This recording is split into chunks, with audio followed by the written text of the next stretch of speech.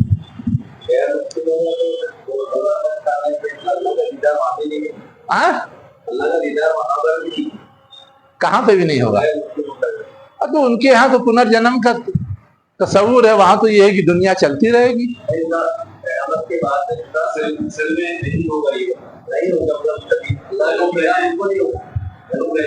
ہاں وہ تو محروم جائیں گے، وہ تو آیا ہے نا سورہ مطففین میں، محجوبون، وہ محجوب رکھے جائیں گے، پردے میں کر دیے جائیں گے، آڑ بنا دی جائے گی ان کے لیے، جو لوگ کی کافر ہیں یا مشرک ہیں، وہ تو آیا ہے قرآن میں۔ یقیناً جو چیز جنتی کو ملے گی وہ ان کو مل ہی نہیں سکتی کبھی۔ ہاں ہاں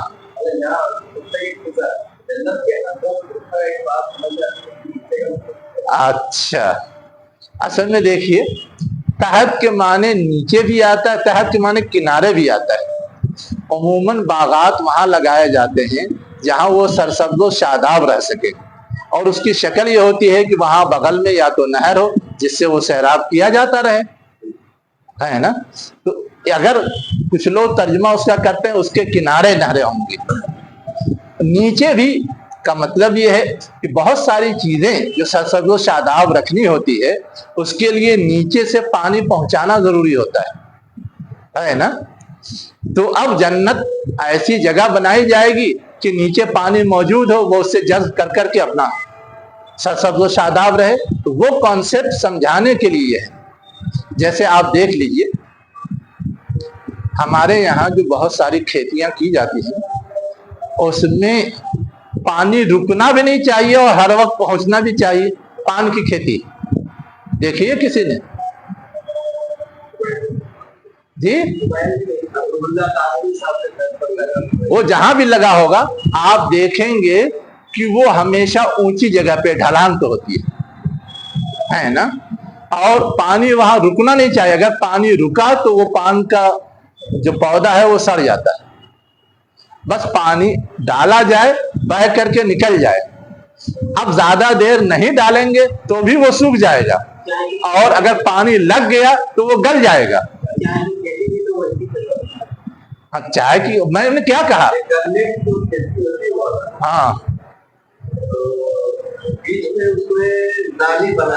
ہاں ہاں ہاں شروع میں، ہاں جب تک کہ وہ اپنے پیروں پہ کھڑا نہیں ہو جائے اس کو پانی کی زیادہ ضرورت ہوتی ہے۔ جب وہ نکل گیا اور کھڑا ہو گیا اس کے بعد پھر پانی نہیں بھرتے، لیکن اس کو جب تک پانی دینے کی ضرورت ہے موسم کے حساب سے وہی نہر کا ذریعہ رہتا ہے، وہ وہی تاکہ ان کے جڑ میں پانی رہے۔ میں وہی سمجھا رہا تھا کہ یہ سب جو ہے سرسبز و شاداب رکھنے کے تقاضے ہیں جس کو درشانے کے لیے جگہ جگہ آتا ہے من تحتہا نہر۔ وادیوں میں بھی کوئی سینری بناتے ہیں تو اس میں بھی کہیں نہ کہیں سے وہ نہر کا اس کے بغیر وہ سرسبز نہیں رہے گا نا، وہ اصل چیز ہے، یہ بیسک بات ہے۔ چلیے وآخر دعوانا ان الحمد للہ رب العالمین۔